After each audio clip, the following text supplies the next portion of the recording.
Hey, what's going on, guys?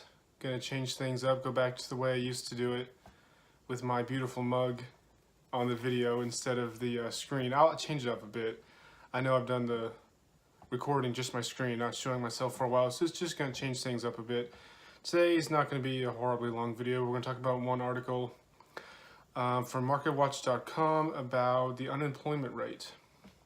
Now, why is that important? Well, poll after poll has shown that's the most important issue. Well, it's not really a political issue, but it's the most important thing that people have in their minds whenever they go to the polls, and the midterms are in a few months.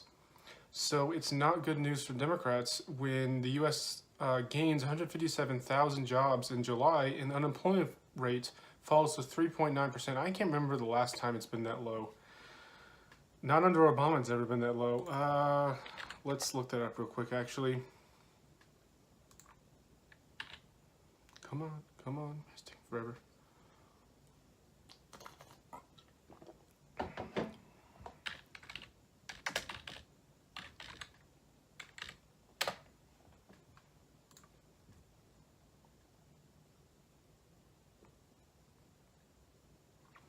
Yeah, it's...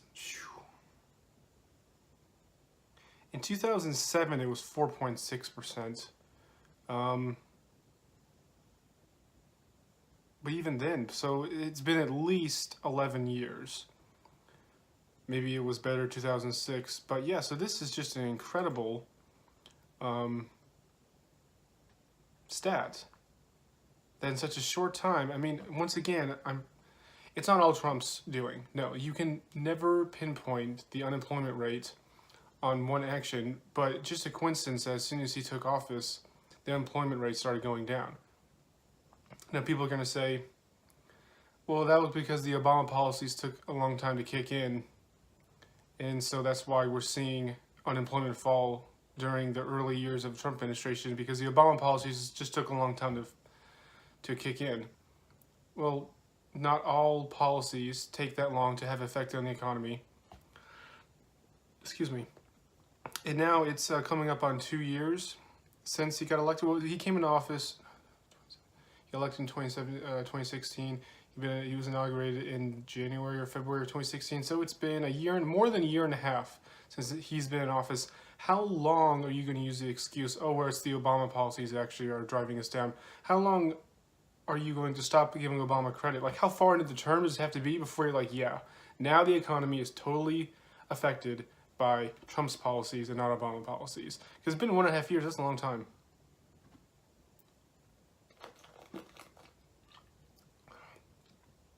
Side note, Blue Moon is not as good in a bottle as is drafts, but that's how it is most of the time, but it's not bad. Anyway, the U.S. economy has added 1.5 million new jobs so far this year. Let's look into it. The U.S. posted another solid spurt in hiring in July, showing that companies are still able to find enough workers to meet the growing needs of a rapidly expanding U.S. economy.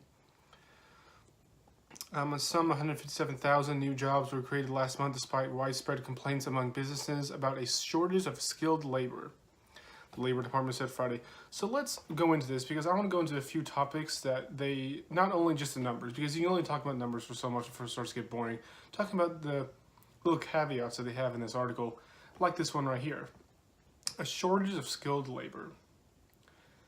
Now, what, in my experience looking for a job, because it took me 5 years after college to find a full-time job, so I have been heavily inundated with how the job market works, what businesses are looking for, how the hiring processes works for literally thousands of companies. Because I've been through the ringer for years before I found a full-time job last year. The short of it is that businesses are snobs. They're snotty upper-class twats who, if there were 10 skills you needed for a job and you hit 7 or 8 of them, you would get that job back in the 70s, 80s, 90s, anytime before 2008. Basically, if you could do more than half, or you could do most of them, or the other 3 you sort of knew, but there were 7 out of 10 solid skills that you had, you would get the job. Now, with the the economy being so competitive that people move across the country and the world for jobs regularly, now you're not just competing with the people in your town for a job, you're competing with the whole world to an extent. You're competing with billions of other people. Excuse me, jeez. You're competing with billions of other people who could potentially apply for that job online, do an online interview, and then move to the job. So businesses are increasingly picky on what they mean by skilled labor. Now you could do all 10 of those skills near flawlessly. In fact, flawlessly. You could be perfectly, objectively, 100% qualified for a job. But yet there was one tiny little thing, like maybe your demeanor wasn't as good as the other person who can also do the 10 skills flawlessly. And like you stumbled and they misinterpreted something, therefore you didn't get the job. For that tiny little caveat in one interview, that's what made you lose this, tens of thousands of dollars per year job that you could live off of. That's how hyper competitive the job market is now. And then this leads into a side note. I mean, we're getting distracted here, but I want to talk about bigger topics besides just the numbers in this article. This article was just a jumping point for all that. But when boomers and older people are like, well, those damn millennials, they can't find a job, they're too lazy. No, it's because we are in a hyper-competitive economy. You had it so much easier back when you were applying for jobs in the 70s, 80s, 90s, where you could do 7 or 8 of the skills and still get the job. So you think you're all good and everything in this job, yet we could do it better and we still don't get the job because we're competing with more people than you ever were. So this leads to businesses being very snobbish towards people. They can do 9 out of 10 of the skills needed for a job, but they're look up with their noses all high. It's like, no, you're not good enough. We need someone who does all 10 of these skills flawlessly. Well, sometimes they can find that person, and a lot of times they can, because again, there's lots of people applying for all these jobs all across the country, much less the world. But a lot of times there isn't. There are so many jobs that get posted on job sites or are open for a business opens them up that never get filled. Now, why is that?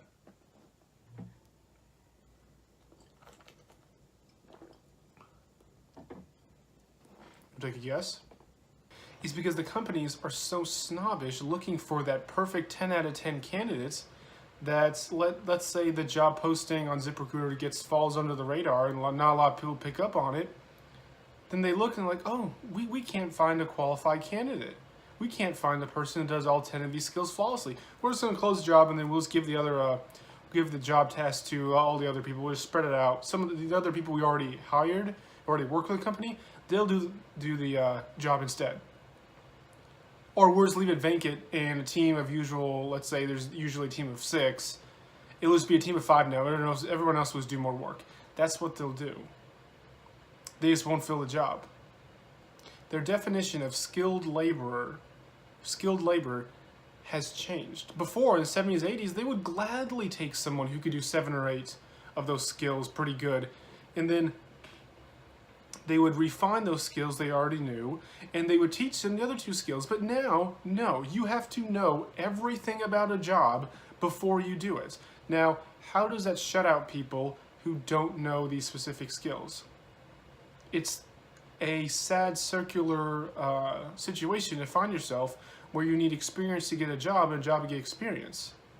This has been around for years. This line has been around for years, and older generations do not understand how crippling it is for younger people because, again, before in the 70s, 80s, 90s, anytime before 2008, before the financial crisis, a person could get a job much more easier and they will be taught the skills for the job. Or they would have a rudimentary knowledge of the job and they would refine it so then you will be damn good at your job. Now, because they're super competitive and businesses are so snobby and so picky that they will not do that often. Some businesses will do it, sure. But I know, like, there's plenty of times where during my job search, people are like, well, why don't you just go to trade school and learn a trade? Well, I can't afford it, first of all.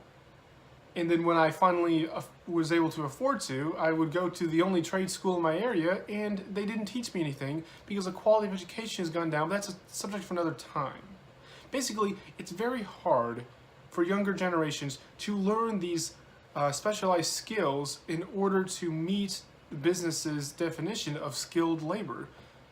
Because we need a job to get experience and experience to get a job, so we can't learn it at a job because we can never get that job because we don't have the experience.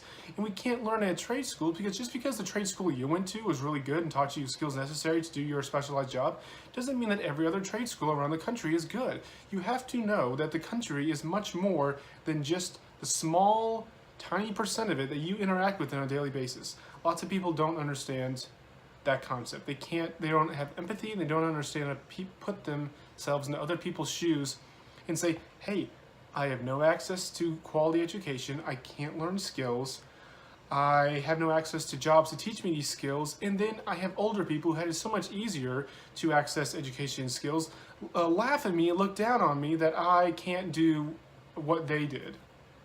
I mean, it's just so fucking condescending. And shows how out of touch they are. But these are the people who, it's amazing how many boomers I encounter who constantly talk smack about millennials, saying that we're lazy, we don't know anything, and that, you know, we're not hard workers, we don't have what it takes to live on our own, whatever. Yeah, we do. I rent this place. No, I don't own property. Oh, I'm sorry, I'm only 28, don't own property. You know, that's a subject for another time. How much wealth you have to build and how much good credit you have to do to afford to be able to own property, especially in such a, in an area that costs so much money like Northern Virginia. Yet Northern Virginia is not your silly little town, middle of Alabama. Yeah, we're, houses are what, 20,000, 30,000, 40,000 for a decent sized house? Yeah, right. The, you could buy a house here in Northern Virginia and then buy a house and then sell it. And with that money, buy a house literally 3 times as big in Texas. I'm not even fucking joking. That is how expensive property is around here. And you're going to look down on me, a 28-year-old, who scrambled to live for 5 years while looking for a full-time job. You're going to look down on me because I don't own property. I just rent it. Yeah, whatever. Fuck off. No, all out. Guess I have to get more.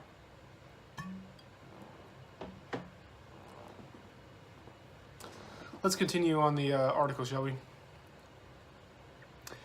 The increase in hiring fell below the 195,000 Market Watch forecast, but job gains in May and June were stronger than previously reported. The smaller gain in employment was also a result of government cutting jobs in education during the summer break and the closure of Toys R Us. Otherwise, hiring may have topped 20,000. Unemployment fell to 3.9. The jobless rate is nearly at a 2-decade low. Yeah, so like, for the vast majority of my life, unemployment has never been this good. For nearly 2-decade low. Democrats, it's going to be hard to beat Trump when people have more money to spend. They can actually afford to take vacation. They can actually afford to have a family. And then you're like, well, vote for me and I'll completely ruin the economy with my socialist policies. And they're looking at themselves like, yeah, I think I'm gonna put up with Trump being an ass sometimes and being like really unrefined in order for the prosperity I'm enjoying. The best prosperity I'm enjoying, I might add, in nearly 20 years. Numbers don't lie. It's the economy, stupid. Like, what? You gotta figure that out, man. Far-flung complaints about how hard it is to find good workers still aren't inducing companies to jack up salaries and wages, however. Here's another important caveat. These companies, these hoity-toity upper-class twats, who their difficulties is not being able to go on vacation 3 times a year, they only have to go on vacation twice. These people are so divorced from reality the way you and me and you experience reality so much more differently. These people are so snobbish about their money and so greedy with their money purses, that they're like, hey, we can't find competitive people to fill this spot. We can't find a person who's skilled enough to do this job. The normal incentive, what businesses would do is like, hey, let's raise the salary a bit so we're more competitive, so someone will be more likely to apply for it because it pays more. No, they won't do that. They aren't inducing companies to jack up salaries and wages. Hourly only rose 7 cents in July, and but the 12-month rate of wages was unchanged at 2.7%. But there's a problem right here. Businesses are shooting themselves in the foot, and then I don't know what they're exactly blaming. Well, they blame millennials a lot. They blame millennials for almost everything. With the punching bag of the boomer generation, like you see the article, just Google millennials are killing the diamond industry, and they did an article about how millennials aren't buying enough diamonds in relation to older generations, and that's why companies are facing not as much profits, or losing money, whatever. It's just like the amount of privilege you have to say that sentence and not see the irony is staggering.